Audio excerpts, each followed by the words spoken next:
नमस्कार, आदाब, सत श्री अकाल। मैं हूं दानिश अज़र खान और आप देख रहे हैं बीएनसी न्यूज का विशेष कार्यक्रम द डीआरके शो।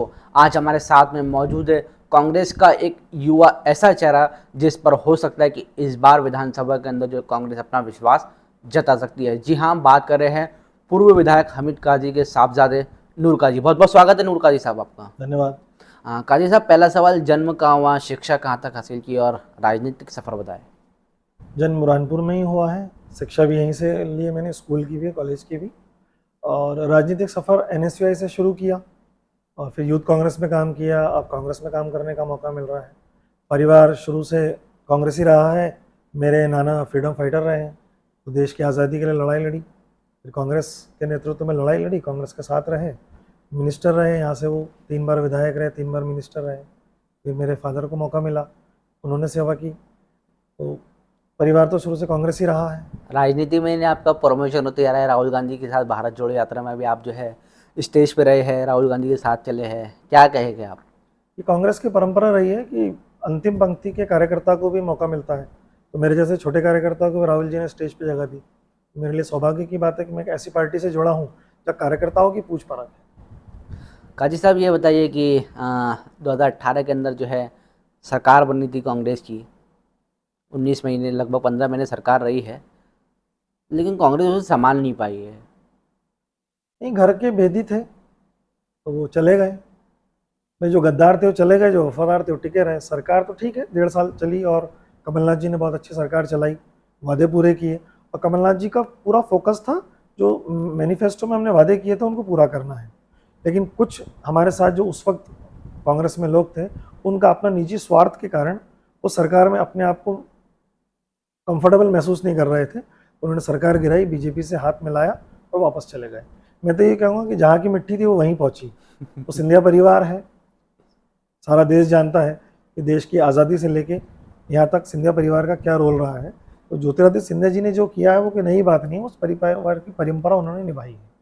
लेकिन सिंधिया जी एक बार फिर जो है संकेत दे रहे हैं लगातार कि उनके पार्टी के नेताओं से जो अब बीजेपी के अंदर कटास चल रही है, उनके मंत्री भी जो है इस्तीफा देने की बात कर रहे हैं। क्या फिर कहना चाहेगा, आपको कांग्रेस में वापसी है? सम्मान की लड़ाई के नाम पर सिंधिया जी ने कांग्रेस छोड़ा था और भाजपा में उनको कितना सम्मान मिला है ये पूरा प्रदेश और पूरे देश ने देखा है कि क्या उनकी गति बनी। यहाँ कांग्रेस के फ्रंट लाइन में थे वो। हमने कई बार देखा कि चौथी, पाँचवीं और सातवीं लाइन में सिंधिया जी बैठे हैं। तो शायद वो जो सम्मान चाहते थे वो उनको भाजपा में मिला है। ऐसे सूत्र बता रहे हैं, सोशल मीडिया पे चल रहा है कि इस बार जो है अगर भाजपा की सरकार बनती है तो अगले मुख्यमंत्री भी सिंधिया हो गए। सरकार ही नहीं बन रही है तो ये तो प्रश्न कोई गम वाली बात ही नहीं है। 2023 में मध्य प्रदेश में कांग्रेस पूर्ण बहुमत से अधिक सीटें लाके सरकार बना रही है। लेकिन अगर बन गई तो बनेगी संभव ही नहीं जिंदगी? है। देश की जनता ने तय कर लिया है, इस विनाशकारी पार्टी की सरकारें हर राज्य से हटाना है, जिसका ताज़ा उदाहरण है कर्नाटक। कर्नाटक में सारे हथकंडे अपनाने के बाद आखिरी में धर्म की राजनीति की। देश की जनता ने बता दिया है कि अब विकास की राजनीति पर हम मोहर लगाएंगे, विनाश की राजनीति को हम दरकिनार कर देंगे। कर्नाटक उसका उदाहरण है। लेकिन काजी साहब, एक बात है कि जो उधर के राज्य होते हैं साउथ के, वहाँ पे कई जगह ऐसा होता है कि बीजेपी का खाता भी नहीं खुलता है, लेकिन इसका आकलन मध्य प्रदेश के मध्य से लगाना, इन्हें उत्तरी देशों से लगाना, ये कर्नाटक में सरकार थी, हमने कर्नाटक की सरकार को हटा के कांग्रेस की सरकार बनाई है। साउथ में भी इन्होंने अपना पैर फैलाया था, अब वहाँ वो शून्य होते जा रहे हैं। तो कहीं ना कहीं देश समझ रहा है कि देश को क्या चाहिए। 10 साल की मनमोहन सिंह की सरकार को लोग याद कर रहे हैं कि उस वक्त जीडीपी क्या हुआ करती थी, बेरोजगारी का जो मुद्दा था वो कम होता जा रहा था, जो महंगाई है वो आज आसमान पे छू रही है। जब पूरे विश्व में ग्लोबल महंगाई और ये छाई हुई थी, जब मनमोहन सिंह जी ने भारत की जीडीपी को संभाल के रखा था, तो आज वो याद कर रहे हैं। एक छलावे के तौर पर अच्छे दिन आएंगे के वादे से जो मोदी आए थे, अब लोगों को समझ में आ गया है कि ये पार्टी सिर्फ जुमलेबाज पार्टी है। ये जुमला देती है, काम करते इनको नहीं आता है। काम सिर्फ सरकार कांग्रेस चला सकती है, देश को आगे कांग्रेस बढ़ा सकती है। लेकिन कांग्रेस, जैसे मैंने अभी कहा है कि अगर भाजपा की मान लो सरकार बन जाती है तो क्या सिंधिया जी मुख्यमंत्री सिंधिया जी बनेंगे? का नंबर 5वें 6वें के बाद भी नहीं है। भारतीय जनता पार्टी में जो हम देख रहे हैं, 5वें 6वें के बाद भी नहीं। ऐसा क्यों? ये गोद लिए हुए बच्चे हैं। सिंधिया जी, जब इनको पता है कि जिस पार्टी से गद्दारी करके आए हैं, तो अगला विश्वास कैसे कर लेगा। आज स्थिति यह है कि उनके साथ के लोगों को टिकट नहीं मिल रहा है, उनके लोगों को शायद मंत्रिमंडल से बाहर निकालने की बात चल रही है। तो मुख्यमंत्री तो सपना है, संभव ही नहीं भाजपा में, नहीं बन सकते हैं। संभव ही नहीं है। काजी साहब ये बताइए कि जो है इस बार जो है कांग्रेस की पॉलिसी बन गई है कि युवाओं को अधिक जो है मौका दिया जाएगा, लोकसभा हो विधानसभा हो। क्या लगता है युवाओं पे इस बार जो है कांग्रेस अपना विश्वास जताएगी? जो राहुल जी की पॉलिसी है और भारत जोड़ो यात्रा में बहुत सारी चीज़ें खुलकर सामने आ गई है कि देश क्या चाहता है। तो उसके आधार पर आप देखिए बहुत सारे स्टेट में जिलाध्यक्षों पे युवाओं पर विश्वास जताया है। हमारे बुरहानपुर में जो जिलाध्यक्ष बनाया है वो युवा है। तो नो डाउट कि युवाओं पर पार्टी विश्वास जता रही है और उनको मौका दे रही है। विश्वास जताएगी इन्हें? बिल्कुल 100%। जो भी चेहरा होगा युवा होगा। काजी साहब एक और सवाल है कि ये बताइए कि विधानसभा चुनाव आपके सामने है 2023 का, क्या रणनीति रहेगी आपकी? बेरोजगारी सबसे बड़ा मुद्दा, महंगाई सबसे बड़ा मुद्दा, पुरानी पेंशन योजना सबसे बड़ा मुद्दा, किसानों का सबसे बड़ा मुद्दा। देश में किसानों ने बहुत बड़ा आंदोलन चलाया। हमारे देश के प्रधानमंत्री के पास इतना वक्त नहीं था कि वो उन किसानों के डेलीगेशन से बुला के बात करते हैं। तो किसानों का बहुत बड़ा मुद्दा है। जहाँ तक मेरे विधानसभा का मामला है, इस विधानसभा में 2 से 3 बार अभी तूफान आया, केले की फसल खराब हुई, तरबूज की फसल खराब हुई, सर्वे हुआ, आज तक मुआवजा नहीं मिला है। ये वही भारतीय जनता पार्टी की सरकार है जो किसानों से बात करती है कि वो किसान हितैषी है, किसान पुत्र है, किसान की आय दुगनी करेंगे, और हाल ये है कि किसानों का जो नुकसान होता है उसका मुआवजा तक नहीं दे पाते। वहीं लगे महाराष्ट्र में ये स्थिति है कि 3 बार मुआवजा मिल गया है। हमारे यहाँ से जो इंश्योरेंस के नाम पे फसल बीमा के जो प्रीमियम किसान जमा कराते हैं वो करोड़ों रुपए यहाँ से कंपनियां ले गई, इंश्योरेंस का दे नहीं पाई भुगतान। और अब तो स्थिति ये है कि सरकार कंपनी तय नहीं कर पा रही है कि किसको काम दे। लेकिन मोदी जी ने जो कानून किसान आंदोलन के समय लागू किया था तो उसको वापसी भी ले लिया था। मजबूरी हुई थी ना, उनके व्यापारी दोस्तों को फायदा पहुंचाने के लिए जो पॉलिसी बनाई थी उसमें देश के किसानों ने विरोध किया, मजबूरी में उन्हें घुटने टेकना पड़े और कानून वापस लेना पड़ा। आप कह रहे हैं कि मोदी जी वहाँ पे नहीं पहुँचे, लेकिन अब तक के जो है दिल्ली के अंदर लगभग 1 महीना से ज़्यादा जो है कुछ दिन ऊपर चढ़ गए हैं, पहलवानों का धरना जो है जारी है। राहुल गांधी जी अब तक क्यों नहीं पहुँचे वहाँ पर? नहीं, कांग्रेस के बहुत सारे नेता वहाँ पहुंचे हैं। मोदी जी की सरकार जो होगी ना, उनकी डिमांड सरकार से है, वो विरोध कर रहे हैं। विरोध करने कांग्रेस के बड़े बड़े नेता वहाँ जाके आए हैं, शशि थरूर जी आए हैं, हमारे यूथ कांग्रेस के नेता आए, बहुत सारे पूर्व केंद्रीय मंत्री वहाँ प्रियंका गए। गांधी है। प्रियंका गांधी खुद गई वहाँ पर, लेकिन उनकी डिमांड सरकार से है, सरकार का कोई नुमाइंदा वहाँ नहीं पहुंचा। लेकिन समर्थन देने के लिए तो एज ए पीएम वेटिंग है राहुल गांधी जी, जो है पीएम का चेहरा माना जा रहा है, लेकिन जाना चाहिए था। कांग्रेस के साइड से उन्होंने प्रियंका गांधी को भेजा, लेकिन और वो भी क्यों नहीं नेता गए? वो कहीं ना कहीं चुनाव में बिजी थे इस कारण। लेकिन कांग्रेस का पूरा समर्थन है। लेकिन 1 महीने हमारी देश की वो बेटियां जिन्होंने पूरी दुनिया में इस देश का नाम रोशन किया, आज वो अपने खुद को बचाने के लिए जिस सरकार के सामने अपने मुद्दे रख रही है, डिमांड रख रही है, अपनी इज्जत बचाने के लिए है, सरकार के कान पे जू तक नहीं रेंग रही है। और बात है बेटी बचाओ की। जब इस लेवल की हाई प्रोफाइल बेटियां जिन्होंने मेडल जीते हैं, अगर उनकी ये दशा है तो सोचो आप गाँव में और छोटे छोटे कस्बों में क्या होता होगा। क्या बेटी बचाओ का ये नारा मोदी जी के मुंह से अच्छा लगता है या भाजपा के मुंह से अच्छा लगता है? तो क्या आप सुरक्षित नहीं मानते बेटियों को? जब से मोदी जी की सरकार आई है, आप आंकड़े उठा के देख लीजिए कितना जुल्म माओं पर, बहनों पर, बेटियों पर हुआ है। इंडेक्स उठा के देख लीजिए। मध्य प्रदेश की बात कीजिए, देश में हम इसमें टॉप आ रहे हैं, यूपी से आगे निकलते जा रहे हैं। तो कहाँ है कानून व्यवस्था? भारतीय जनता पार्टी की सरकार में हमेशा से कानून व्यवस्था चरमरा जाती है, क्योंकि सारे गुंडे भाजपा में हैं। तो वहाँ कानून व्यवस्था होगी कैसे? हमने टीवी पे देखा कि थाने में घुस के भाजपा के गुंडों ने कैसी व्यवस्थाएं बिगाड़ी है, चाहे वो उज्जैन का मामला हो कि और दूसरी जगह का मामला हो, हमारे सामने है। तो जो गुंडे या गुंडों की सरकार है, वहाँ आप कानून व्यवस्था की बात कैसे कर सकते हैं? लेकिन फिर जो मध्य प्रदेश सरकार लगातार कार्रवाई भी कर रही है, बुलडोजर चला रही है। हाल ही में खंडवा का मामला है कि सीमी की जो लोग थे उनको वहाँ से गिरफ्तार किया गया। तो फिर क्या आप इसको कार्रवाई नहीं मानते? एक पक्षी कार्रवाई हो रही है, एक समुदाय पे कार्रवाई हो रही है, तो क्या इसको कार्रवाई मानेंगे या चुनावी स्टंट मानेंगे? उज्जैन में कार्रवाई होती, खरगोन में होती, यहाँ होती है, लेकिन बाकी जो लोग पकड़े जाते हैं उनके ऊपर क्यों कार्रवाई क्यों नहीं होती? अतीक अहमद को मारने वालों के आज तक मकान नहीं टूटे हैं, क्या वजह है? ये भी तो समझना होगा कि कानून, सरकार, पुलिस सबके लिए एक जैसी है।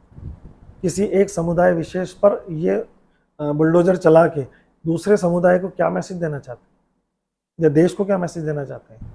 देश का हर नागरिक एक जैसा है, समान है, तो कानूनी व्यवस्था भी उसके लिए एक जैसी और समान होना चाहिए। लेकिन भारतीय जनता पार्टी चश्मे से देखती है। इसकी ये वजह है कि आज देश में माहौल ख़राब है। आज 28 मई है, आज रविवार है। आज मोदी जी जो है जो नई संसद भवन है उसका जो है उद्घाटन करने वाले हैं। लगभग 19 पार्टियों ने जो है विरोध दर्ज किया है, जिसमें कांग्रेस भी शामिल है, कई अन्य राजनीतिक दल शामिल है। क्या कहेंगे आप?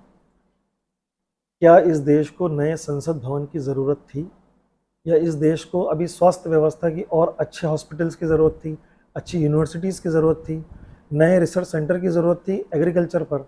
आज भी हम दुनिया के बहुत सारे देशों के मुकाबले में, भारत कृषि प्रधान देश होने के बावजूद भी बहुत सी टेक्नोलॉजी और बहुत सी रिसर्च में हम पीछे हैं। तो क्या उन स्टेशन की ज़रूरत नहीं थी? क्या यूनिवर्सिटीज़ की ज़रूरत नहीं थी? क्या हॉस्पिटल्स की ज़रूरत नहीं थी? क्या सेना को और मजबूत करने की ज़रूरत नहीं थी?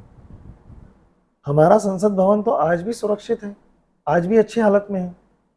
सिर्फ नाम के लिए ये सरकार जब से आई है, या तो नाम बदल रही है सड़कों के, शहरों के, या नए भवन बना रही है। देश को नए संसद भवन की ज़रूरत नहीं थी। देश को और IIM, IIT और ऐसे संस्थानों की ज़रूरत थी, जिसमें नरेंद्र मोदी जी गिना दें कि पिछले 10 साल के कार्यकाल में कितने IIM, IIT और एग्रीकल्चर रिसर्च इंस्टीट्यूट ओपन हुए हैं, कितनी यूनिवर्सिटीज़ बनी हैं। वहाँ तो वहीं खड़े हैं। बेरोजगारी का मुद्दा, आज पिछले सरकार जो बोले तो हर साल 2 करोड़ देंगे, आज हम कहाँ पहुँच गए? कोविड से जो लोग अपने व्यापार से त्रस्त हो चुके हैं, बर्बाद हो चुके हैं, उसके लिए गवर्नमेंट ने कोई पॉलिसी बनाई? तो इनका कोई काम पर फोकस नहीं है। इनका फोकस किस चीज़ पर है? लोगों का ध्यान भ्रमित करना, लोगों का ध्यान भटकाना, और ऐसे मुद्दों को चुनाव के वक्त उछालना जिसका देश के विकास, प्रगति, तरक्की से कोई लेना देना नहीं। लेकिन अब देश बदल रहा है। कर्नाटक से वह हवा चल पड़ी है कि हम धर्म के आधार पर सरकारें नहीं चुनेंगे। धर्म हमारा आस्था का मामला है, वो हमारे दिल में है, वो अपनी जगह है, लेकिन देश को विकास के लिए पॉलिसी चाहिए। तो जिसके पास पॉलिसी होगी, लोग उसको वोट देंगे। पूरे देश के अंदर जो है नाम बदले जा रहे हैं, सभी जो इलाकों के। यूपी के अंदर देखा जाए तो जितने भी जो कई योगी जी ने जो है कई जगह नाम बदले हैं। मध्य प्रदेश की बात करें तो भोपाल की जो हबीबगंज स्टेशन है उसका नाम रानी कमलावती बाई कर दिया गया है। इन सब नाम बदलने की प्रथा को किस रूप में देखते हैं आप? इनके पास काम करने की कोई पॉलिसी नहीं है, तो नाम बदल कर लोगों का ध्यान भटकाते कि देखो हमने काम किया है। सिर्फ स्टेशन पर कलर पोत रहे हैं। उन स्टेशन को डेवलप कर देते हैं, आधुनिक बना देते हैं, और जो फैसिलिटी स्टेशन पे आज हमारे यहाँ नहीं है वो बढ़ा देते हैं, बजाय नाम चेंज करने। आपने नाम चेंज किया, हमको कोई आपत्ति नहीं, लेकिन उन स्टेशन को आधुनिक कब होंगे? आज पिछले 10 साल से सरकारें हैं, क्या पॉलिसी आई, क्या बदलाव आया, कितनी नई ट्रेनें चला दी, ये बता दें। बुलेट ट्रेन की बात कर रहे थे, कहाँ है वो बुलेट ट्रेन? हवा हो गई। हम अपने देश की ट्रेनों को सुरक्षित नहीं कर पाए, आए दिन एक्सीडेंट होते हैं। कई पुराने पुल आज भी है, उन पुलों को नहीं बदला जा रहा है, और बात बुलेट ट्रेन की हो रही है। ये जुमलेबाज सरकार है, इनके पास सिर्फ जुमले हैं, कोई पॉलिसी नहीं। लेकिन ट्रेनों के लिए तो लगातार जो है सरकार काम कर रही है। भोपाल के अंदर की बात करें तो लगातार जो है ब्रिज का काम अभी भी वहाँ पे चालू है, और कल के दिन ही जो है कोलकाता को सौगात मिली है, वहाँ पे ट्रेन का काम चालू है, लगभग पूरा होने वाला है। पानी के अंदर से ट्रेन जा रही है। फिर क्या कहेंगे आप? तो मेरा कहना है कि 2 4 5 जगह काम कर लेने से देश के प्रधानमंत्री की जिम्मेदारी पूरे देश पर है। इस बार जो केंद्र ने GST के नाम से उनके पास जो फंड और बजट आया है, उस हिसाब से पॉलिसी कहाँ बनी? सुरक्षा का बजट कम कर दिया, किसानों का बजट कम कर दिया, एजुकेशन का बजट कम कर दिया, माइनॉरिटी की स्कॉलरशिप का बजट काट दिया। तो आप ये देखिए ना कि 2 4 चीज़ें करा के, फीते कटवा के, पूरे मीडिया को ध्यान हटा के मेन मुद्दों से हटा देते हैं। देश 2 4 स्टेशनों से फीते काटने से कुछ डेवलपमेंट नहीं बोलते। पूरे देश में कोई पॉलिसी, यूनिफॉर्म पॉलिसी तो बनी नहीं। मध्य प्रदेश की हालत देख लो आप क्या है। अधिकतर जो नाम बदले हैं, जैसे हबीबगंज किसी मुस्लिम के नाम पे था, जो यूपी के अंदर भी जो नाम बदले गए हैं जिसका नाम प्रयागराज रखा गया है, ये सब मुस्लिमों के नाम पे जो प्रदेश थे या फिर नाम जो शहर थे उन्हीं को अधिकतर जो है बदला जा रहा है। क्या देखिए एज ए मुस्लिम नेता होने के नाते? बीजेपी की जो मानसिकता है वो खुल के सामने आ रही है। इसके अलावा उनके पास और कोई दूसरा रास्ता नहीं है। बहुसंख्यक समाज को वो समझते हैं कि ये चीज़ें करके हम आकर्षित कर लेंगे। बहुसंख्यक समाज समझ चुका है कि भैया ये स्टेशनों के नाम बदलने से, शहरों के और सड़कों के नाम बदलने से मेरे बच्चों को नौकरी नहीं मिलेगी, मेरे बच्चों को अच्छी शिक्षा नहीं मिलेगी। मुझे नौकरी की पॉलिसी आप दीजिए, शिक्षा की पॉलिसी दीजिए, रोजगार की पॉलिसी दीजिए। कर्नाटक में बहुसंख्यक ने सरकार को उखाड़ फेंका है, ये हमारे सामने उदाहरण है। लेकिन बीजेपी तो माइनॉरिटी पे बहुत ज़्यादा फोकस करे, कई नई नई योजनाएं निकाल रही है। जैसे आप बताइए कि स्कॉलरशिप का जो माइनॉरिटी की स्कॉलरशिप है उसका बजट कम कर दिया, तो कैसे माइनॉरिटी को आप आकर्षित करेंगे? सिर्फ जुमलेबाजी से? जब से सरकार बनी है 10 साल से, मॉब लिंचिंग किसके साथ हुआ है? ये माइनॉरिटी, सबका साथ सबका विकास, और मॉब लिंचिंग इनके साथ। CA NRC कानून क्या फोकस था?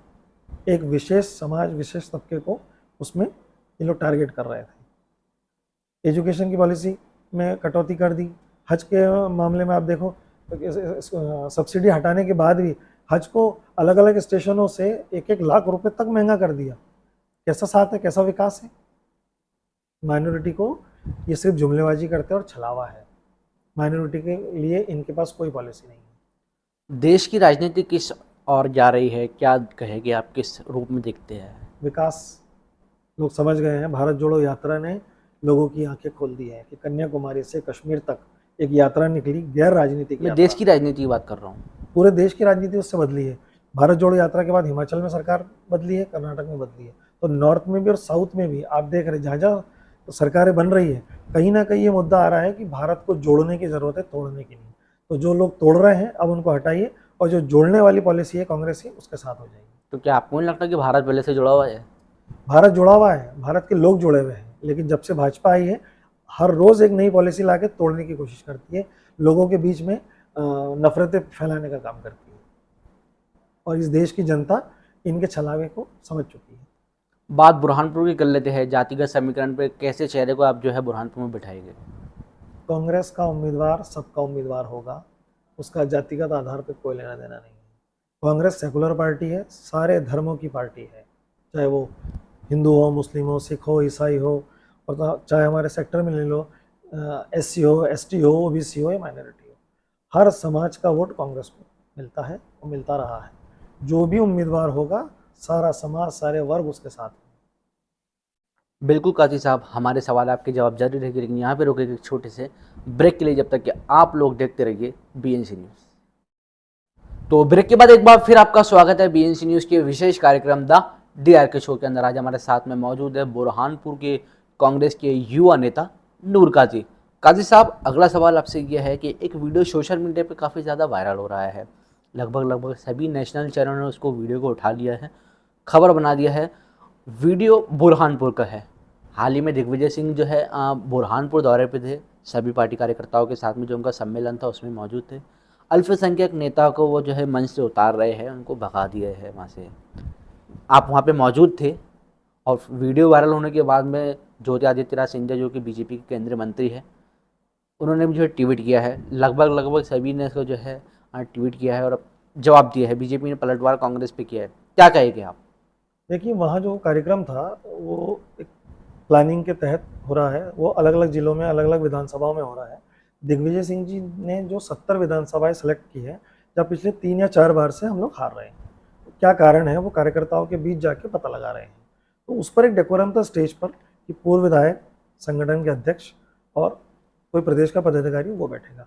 कोई भी जो फ्रंटल ऑर्गेनाइजेशन है या प्रकोष्ठ के अध्यक्ष ऊपर नहीं रहेंगे, क्योंकि धीरे धीरे हम ये पॉलिसी बदल रहे हैं कि पहले क्या होता था कि मंच भरा होता था और कार्यकर्ता नीचे होता था। अब हमने मंच को खाली कर दिया है कि हमको मंच में नहीं, कार्यकर्ताओं के बीच में रहना है। दिग्विजय सिंह जी ने खुद अपना उद्बोधन देने के बाद सबसे अंतिम पंक्ति में जाके वो बैठ गए कार्यकर्ताओं के बीच कि मैं आम कार्यकर्ता के बीच में बैठ के उसकी बात सुनना चाहता हूँ। एक वो पॉलिसी थी। तो ऊपर प्रोटोकॉल के आधार पर 7 या 8 ही चेयर थी, जिस पर तो कार्यक्रम में उन जो 7 आए थे उनको मैंने भी टच किया था। अबरार भाई हमारे पार्षद है कि यार ऊपर जो है सिर्फ प्रोटोकॉल के आधार पर है, बाकी सारे मोर्चा प्रकोष्ठ के अध्यक्ष नीचे हैं, तो आप दीप प्रज्वलन के बाद नीचे चले आना। तो उसके बाद जब उनके स्टाफ ने कहा और कि आप नीचे आ जाइए, तो वो वहाँ थोड़ा सा ऊँची आवाज़ में बोलने लगे, तो राजा साहब का ध्यान गया। तो दिग्विजय सिंह जी ने बोला कि बेटा आप सामने आ जाओ या साइड में हो जाओ, तो इस पर उन्होंने इशू बना दिया। बाकी ऐसा कोई इशू नहीं है। दिग्विजय सिंह जी जो है इन पर खोलते हुए नजर आ रहे हैं। नहीं, जब उन्होंने रिप्लाई दिया और एक अनवांटेड अननेसेसरी बात कही कि मुसलमानों के साथ ऐसा होता है। आप एक बात बताओ, ये वही कांग्रेस है कि देश की आज़ादी से लेके आज तक मुसलमानों की सबसे प्रखर आवाज़ में और सारे मुद्दे उठाने वाले अगर कोई नेता है पूरे देश में, तो वो दिग्विजय सिंह जी है। दिग्विजय सिंह जी माइनॉरिटी की आवाज़ को उठाने वाले सबसे बड़े नेता हैं। हम उनसे ये कहेंगे कि आप ऐसा कर रहे हैं, उस पर तो ये शक जाता है कि नेताजी कहीं से पहले से कोई स्क्रिप्टेड तो नहीं आए थे, या नेताजी को किसने हाथ का इशारा करके मंच पे बुलाया था, ये भी सोचने वाली बात है, या वो किससे जुड़े हुए हैं। अगर हम गंभीरता से देखें तो बहुत सारे मुद्दे आएंगे, लेकिन दिग्विजय सिंह जी के ऊपर ये बोलना कि माइनॉरिटी वाली बात, तो आज देश में जितनी बड़ी घटनाएं होती है माइनॉरिटी के खिलाफ, सबसे पहले अगर कोई मुद्दा या आवाज़ उठाते हैं तो दिग्विजय सिंह जी होते हैं, और प्रूफ के साथ उठाते हैं, और लड़ाई लड़ते हैं, चाहे वो राज्यसभा में लड़ते हो, लोकसभा में लड़ते हो, या सदन में लड़ते हो, या सड़क तक अगर कोई लड़ता है माइनॉरिटी की लड़ाई तो वो दिग्विजय सिंह जी। हाथ दे के बुलाने की बात कही, किसने बुलाया था हाथ दे के? अब ये तो और परिवार की बात है। वो अजय रघुवंशी समर्थक है, जो कि पूर्व जलाध्यक्ष भी है प्रदेश के अंदर, अभी नेता भी है वह। नहीं, ऐसा नहीं कह सकते, वो तो कांग्रेस का पार्षद है। अजय रघुवंशी भी कांग्रेस के एक पदाधिकारी है, और वो मंच पर थे, मैं भी और मंच आपने पर। कहा कि प्रोटोकॉल था वहाँ पे, कुछ ही लोग जो है सीमित हाँ लोग ऊपर बैठ सकते थे। अजय रघुवंशी जी खुद ऊपर बैठे थे। हाँ। आप जो यहाँ के निर्दलीय विधायक है आशेरा भैया, वो ऊपर थे। यूथ कांग्रेस जिला अध्यक्ष ऊपर थे। नहीं, क्या हुआ, 4 पूर्व विधायक, वर्तमान विधायक ठाकुर सुरेंद्र सिंह को ऊपर इसलिए बिठाया कि भारत जोड़ो यात्रा के बाद से उन्होंने कांग्रेस को पूर्ण समर्थन दिया है, इसलिए वो मंच पर थे। अजय रघुवंशी प्रदेश के महामंत्री हैं, इसलिए वो मंच पर थे। दोनों जिला अध्यक्ष मंच पर थे, और हमारे यहाँ के जो संगठन प्रभारी है सिलावट जी, वो मंच पर थे। यूथ कांग्रेस का अध्यक्ष मंच पर इसलिए था कि कुछ फाइलें और ये उनके पास थी, जो हमको बूथ स्तर पर वो देना था, और कोई नहीं था मंच पर। लेकिन वो क्या देखे कि जो आप जिस तरीके से उसको नेशनल मीडिया उठा रहा है, ज्योतिरादित्य सिंधिया ने जो ट्वीट किया है कि राजा साहब की आदत ही है ऐसा करना, तो भी ये क्या कहेंगे, स्वीकार नहीं किया? किसानी बिल्ली खंबा नोचे हैं, मुद्दों के अभाव में उनके पास कोई मुद्दा नहीं है। भाजपा बैकफुट पर है, जितने वादे पिछले 20 साल में किए हैं सब धराशायी हो गए हैं। ये तो कभी खुद ही महाराज और शिवराज में खींचतान चल रही है, तो अपने आप को हाईलाइट करने के लिए, नेशनल मीडिया में छाने के लिए सिंधिया जी ये मुद्दा ले रहे हैं। सिंधिया जी को अगर इतनी ही चिंता है माइनॉरिटी की, तो लड़े शिवराज सरकार से, आए सड़कों पर कि क्यों स्कॉलरशिप काट दी है, क्यों मुसलमानों के और अल्पसंख्यकों के मकान तोड़े जा रहे हैं बिना जांच के। अभी तो कोर्ट में केस चल रहे हैं, आपने पहले फैसला सुना दिया, क्यों सिंधिया जी आते नहीं सड़क पे। आज कांग्रेस का वो तो हमारा पारिवारिक मामला है, अगर दिग्विजय सिंह जी कुछ बोल रहे हैं तो वो हमारे गार्जियन है, संरक्षक है, और अबरार इसी दल का एक पार्षद है। लेकिन वो मीडिया में आ गए ना। मीडिया में लाया गया है, देखिए मीडिया अभी किस लाइन पे चल रही है, आप भी जानते हैं, हम भी जानते हैं। मसाला चाहिए तो मीडिया इसको मसाला समझ रही है। परिवार का मामला है, अबरार परिवार का छोटा सदस्य है, दिग्विजय परिवार के मुखिया है। अगर परिवार का मुखिया डांट भी दे तो कोई बात नहीं, कोई मुद्दा ही नहीं है। लेकिन अगर पड़ोसी आकर उसको मुद्दा बनाना चाहे तो अभी समझ सकते हैं कि उस पड़ोसी के घर के संस्कार क्या है। तो क्या लगता है फिर किसी पड़ोसी ने उनको मुद्दा बताया? सिंधिया जी ये पड़ोसी है ना, अब हमारे घर के सदस्य तो तो नहीं है। अबरार जी को तो सिंधिया जी ने खुद आके नहीं बोला होगा। पर अबरार का ही वीडियो वो चला रहे हैं ना, अगर दम है तो माइनॉरिटी के हित के वीडियो चलाए और शिवराज से सरकार से सवाल करें। ये तो कोई मुद्दा ही नहीं है कि ऐसा हुआ और वैसा हुआ और ये थे। सिंधिया जी, आप केंद्र में मंत्री हैं, उस पॉलिसी पे बात करें। हज की फ्लाइट्स का मामला जो है आज पूरा गरमाया हुआ है, हमें कोर्ट जाना पड़ा, आपके मुंह से आवाज़ तक नहीं निकली, आप माइनॉरिटी की बात कर रहे हैं। सिविल एविएशन मिनिस्टर है आप, और अलग अलग स्टेशन से हाजियों के अलग अलग किराए तय हो रहे हैं। बॉम्बे से अलग है, भोपाल से अलग है, भुवनेश्वर से अलग है, कलकत्ता से अलग है, नागपुर से अलग है। कैसा सिविल एविएशन मिनिस्ट्री चला रहे हैं आप? ये पूरा मुद्दा प्योर माइनॉरिटी का है, यहाँ आपके मुंह से आवाज़ तक नहीं निकली, और ये इस मुद्दे को आप हवा दे रहे हैं। इससे आप मानसिकता समझिए कि सिंधिया जी की सोच कितनी नीचे और छोटी हो गई है।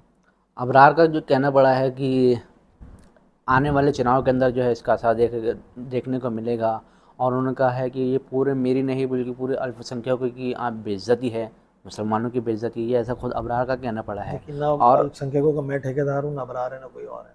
अल्पसंख्यक समाज अपने आप में खुद अकलियत वाला समाज कहा जाता है, उसको सोचने की समझने की सलाहियत है, और राजनीतिक रूप से तो अल्पसंख्यक समाज बहुत होशियार है। वो ना मेरे छलावे में आना, ना किसी के छलावे में आना।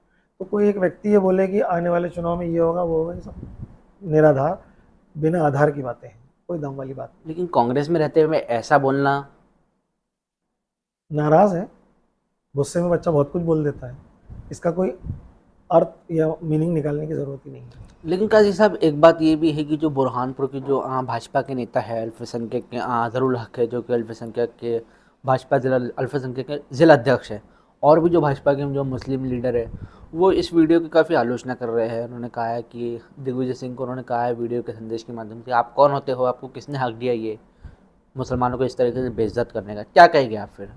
देखिए वो जो कार्यक्रम था वो कांग्रेस का था। अबरार कांग्रेस का पार्षद है, दिग्विजय सिंह जी कांग्रेस के बड़े नेता हैं, संरक्षक हैं। तो परिवार का मामला है, उसमें भाजपा को बोलने की ज़रूरत ही नहीं। भाजपा को अगर बोलना है तो वो अपने तौर पर अपनी पॉलिसी में देखे कि वो मुसलमानों के लिए क्या कर सकती है या अभी तक क्या किया है। हज का मुद्दा बहुत गरमाया हुआ था, उसमें ये जो भाजपा नेता का आपने नाम लिया है, इन्होंने क्या किया? कौन सा अपने बड़े नेता से बात की? हमारे नेता आरिफ मसूद को हाईकोर्ट का दरवाज़ा खटखटाना पड़ा, उसके बाद हाईकोर्ट के आदेश पर वो फैसला वापस हुआ। तो हमें तो कोई भी मुद्दों के लिए हाईकोर्ट जाना पड़ता है। तो ये जो भाजपा में अल्पसंख्यक मोर्चा है, ये सिर्फ झंडे बैनर बांधने का मोर्चा है, पॉलिसी के मामले में इनसे कोई लेना देना नहीं। केंद्र में 2 मंत्री हुआ करते थे किसी टाइम में, शाहनवाज हुसैन और मुख्तार अब्बास नकवी। आज दोनों कहाँ हैं?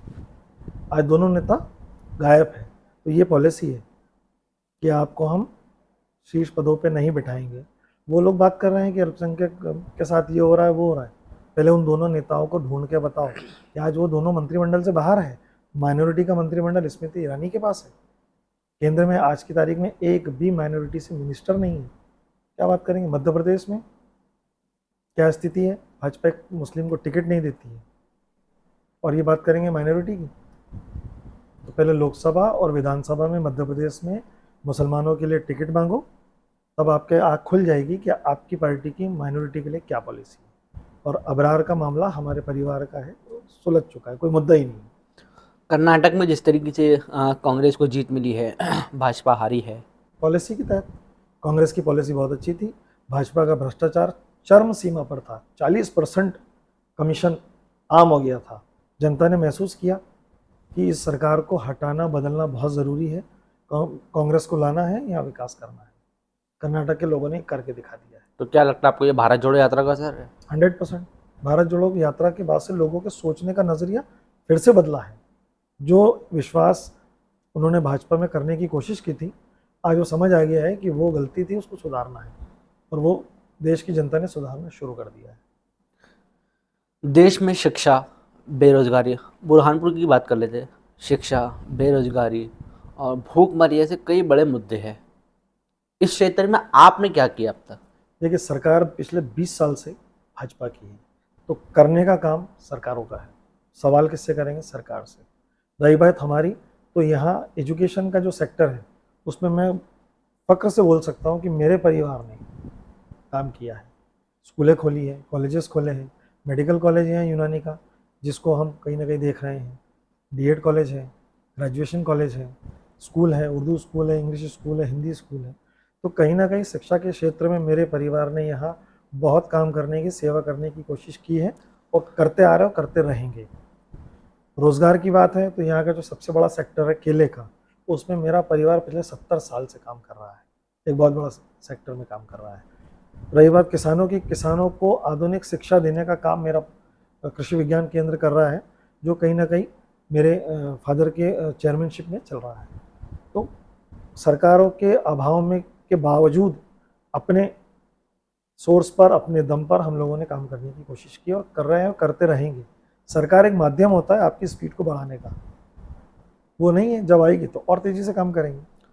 जिस यूनानी कॉलेज की आप बात कर रहे हैं, उसी में आपकी भाई है फरीद काजी, लगातार उसका विरोध करते रहते हैं। उन्होंने पिछले दिनों प्रेस कॉन्फ्रेंस लेके भी जो है आप पर, जो है सीनियर काजी साहब है, उन पर जो है कई तरह के थे आरोप लगाए थे, बोले भ्रष्टाचार हो रहा है। क्या कहेंगे फिर? देखिए वहाँ जब वो ये बात करते हैं ना, तो वो एक एम्प्लॉय है, तो अक्सर होता है एम्प्लॉय और एम्प्लॉयर में खींचतान होती है, तो वो इंटरनल मैटर है। हम आज भी एम्प्लॉयर है, वो आज भी एम्प्लॉय है। अगर हमें कहीं कुछ ऐसी चीज़ें लगती है और यह लगता है कि हम कहीं उसमें असहज महसूस कर रहे हैं, तो उसका एक प्लेटफॉर्म होता है, उस प्लेटफॉर्म पे बात करना चाहिए। हर चीज़ को बात करने के लिए बाहरी प्लेटफॉर्म की ज़रूरत नहीं होती है। चीज़ें होती है, सॉल्व हो गई, कोई इशू नहीं है। जिस कृषि विज्ञान केंद्र की बात करें, उस पर भी कई तरह के आरोप लगे हैं। हाँ, आरटीआई कार्यकर्ताओं ने जब आरटीआई के अंदर निकाला तो ऐसा बताया गया, उन्होंने उनका ऐसा आरोप है कि आपको, आपके पिता को जो है 1 मंथ यानी हर महीने जो है 1-1 लाख रुपए महीना आता है, लेकिन कुछ काम ही नहीं है। कोर्ट में केस करना चाहिए, जैसी सूचना के अधिकार से ऐसी कोई जानकारी लगे तुरंत केस कर देना चाहिए कोर्ट पे, हमको नोटिस आना चाहिए कि साहब आप सैलरी ले रहे हैं, आरोप है, आप काम करोगे ना तो आप पर आरोप लगेंगे, इसका कोई आधार होना चाहिए, आधारहीन है। 1 रुपया सैलरी भी नहीं मिल सकती है, लेना तो दूर की बात है, मिल ही नहीं सकती है। 16 एम्प्लॉय है, 17वां रख नहीं सकते। मेरे फादर चेयरमैन हैं, मालिक को तनख्वाह नहीं मिलती। गवर्नमेंट की ऐसी कोई पॉलिसी ही नहीं है कि चेयरमैन को सैलरी देंगे, तो कैसे लेंगे। मैं वहाँ कोई एम्प्लॉय नहीं हूँ, तनख्वाह सिर्फ एम्प्लॉय को मिलती है, एम्प्लॉयर को नहीं मिलती। और अगर सूचना के अधिकार में किसी ने कुछ ऐसा निकाला और कुछ निकला, तुरंत कोर्ट जाके नोटिस आना चाहिए। तो आरोप को निराधार मानते हैं आप? 100%, 100। मैं तो चैलेंज कर रहा हूँ ना, आप कोर्ट में जाइए, कोर्ट से नोटिस भेजिए कि साहब आप ये तनख्वाह कैसे ले रहे हैं, दे रहे हैं। ऐसा कुछ हो ही नहीं सकता, तो संभव ही नहीं है। इसका ऑडिट होता है हर साल, ऑडिट में आप कैसे बताओगे कि भाई सैलरी दे रहे हैं, है ही नहीं। जब पॉलिसी ही नहीं है तो मिलना संभव ही नहीं है, पॉसिबल ही नहीं है। झूठा आरोप है, निराधार आरोप है। बदनाम क्या होता है कि जब एक आदमी काम कर रहा है तो हम उसके कंपेयर में या उसके बराबरी में काम नहीं कर सकते, तो उसको बदनाम कर दो। और मेरे और मेरे परिवार की सोच रही है, लाइन को लंबी करो, छोटी मत करो। तो जो हमारे लिए हमारे पीछे लगे रहते हैं, चाहे राजनीतिक रूप से हो या और कोई रूप से, तो वो यही होता है कि वो हमारी लाइन छोटी करने की कोशिश करते हैं और वो सारा एफर्ट्स उसमें लगा देते हैं। मेरी उन भाइयों से भी सलाह है कि आप भी अपनी लाइन लंबी करो, साथ मिलके काम करेंगे। शहर को बहुत अभी काम करने की ज़रूरत है, इस शहर में बहुत सारा डेवलपमेंट बाकी है, उसको करना है। तो बजाय आलोचना करने के, साथ में आओ, मिलके काम करेंगे। भाजपा अल्पसंख्यक के जिलाध्यक्ष है अजहरुल हक, वह आपकी कई मरतबा शिकायतें करते हैं और बाकायदा जो है जांच अधिकारी भी आते हैं। क्या कारण है, क्यों शिकायत करते, कोई आपको भाई कुछ? देखिए, मेरी शिकायत करते हैं, है ना। आजकल जब से आज़ादी आ गई है कि आप मुख्यमंत्री ऑनलाइन शिकायत कर दो या कर दो, लोग करते हैं, अधिकारी भी आते हैं, निकलता क्या है। तो फिर मैं यही कहूँगा कि मेरे परिवार के सहारे अपने आप को राजनीतिक रूप से चमकाना और अपनी पार्टी में एक जगह बनाने के लिए मेरे और मेरे परिवार के नाम का इस्तेमाल करना, लेकिन आप ही का क्यों करते हैं? हम ही काम कर रहे हैं। राजनीतिक रूप से हम फ्रंट में खेलते हैं, तो जो फ्रंट में खेलेगा उसी पर हो। उनका कहना है, उन्होंने जो है कहा था कि जो आपका ये ट्रस्ट है, इसके अंदर आप शहर की जो लोग हैं उनको शामिल कीजिए। वो कौन होते सलाह देने वाले, वो कौन। हमारा अपना ट्रस्ट है, बरसों पुराना ट्रस्ट है, अच्छा काम कर रहा है, अच्छा चल रहा है, दिव्या कॉलेज, शहीदा हॉस्पिटल। तो उनसे सलाह मांगी किसने कि वो दे रहे हैं। काजी साहब, एक और सवाल ये बताइए कि माइनॉरिटी को जो है, माइनॉरिटी पे इस बार बीजेपी काफ़ी फोकस कर रही है और माइनॉरिटी की जो है हमेशा उनको जो है कांग्रेस का वोट बैंक माना जाता है। कैसे बचाएंगे आप कांग्रेस के जो माइनॉरिटी वोटर हैं उनको बीजेपी से? पूरे देश को भाजपा से बचाने की ज़रूरत है, सिर्फ माइनॉरिटी को नहीं, पूरे देश को भाजपा से बचाने की ज़रूरत है। और पूरा देश समझ चुका है कि इनके पास कोई पॉलिसी नहीं है, ये जोड़ने की नहीं तोड़ने की राजनीति करते हैं, सांप्रदायिकता की बात करते हैं, भाई को भाई से लड़ाने की बात करते हैं। तो आज पूरा देश भाजपा से दूर भाग रहा है, भाजपा को भगा रहा है। माइनॉरिटी हो या ओबीसी हो या एससी और एसटी हो, ये कोई वोट बैंक नहीं है। अपने तौर पर लोग समझते हैं, पॉलिसी के तहत वोट देते हैं। क्या माइनॉरिटी ने कुछ राज्यों में बीजेपी को वोट नहीं दिया? हासिल क्या हुआ? धोखा। तो ये कहना कि कांग्रेस का वोट बैंक, ऐसा नहीं, कांग्रेस ने काम किया है माइनॉरिटी के साथ, माइनॉरिटी के लिए, इसलिए झुकाव कहीं ना कहीं है। लेकिन ऐसा नहीं कि सिर्फ कांग्रेस के साथ है, कुछ अन्य राज्यों में दूसरी सेकुलर पार्टी के साथ है। तो कांग्रेस का कोई वोट बैंक या मुस्लिम किसी का वोट बैंक नहीं है। मुस्लिम उसके साथ है जो उसके लिए अच्छा काम कर रहे हैं, उसके साथ खड़े हैं, उसकी परेशानी में खड़े हैं, उसकी लड़ाई लड़ रहे हैं। जैसे कि कांग्रेस की पॉलिसी है अब जो है कि युवाओं को मौका दे। आप भी युवा है, अगर कांग्रेस ने आपको इस बार विधानसभा में मौका दे तो क्या चुनाव लड़ेंगे आप? कांग्रेस पार्टी मेरी गार्जियन पार्टी है, मुझे एनएसयूआई से लेके यहाँ तक पहुँचाने वाली, मौका देने वाली पार्टी कांग्रेस है। जो आदेश होगा उसका पालन होगा, चाहे पार्टी बोलेगी चुनाव लड़ो तो चुनाव लड़ेगी, पार्टी बोलेगी चुनाव में इस उम्मीदवार का काम करो तो काम करो। कांग्रेस के अंदर अगर चुनाव लड़ने की बात करें तो गुटबाजी भी बहुत है। नहीं, इसको गुटबाजी नहीं बोल सकते आप। कांग्रेस में बहुत सारे चेहरे हैं, इन्हें बहुत सारी प्रतिभाएं हमारे पास है।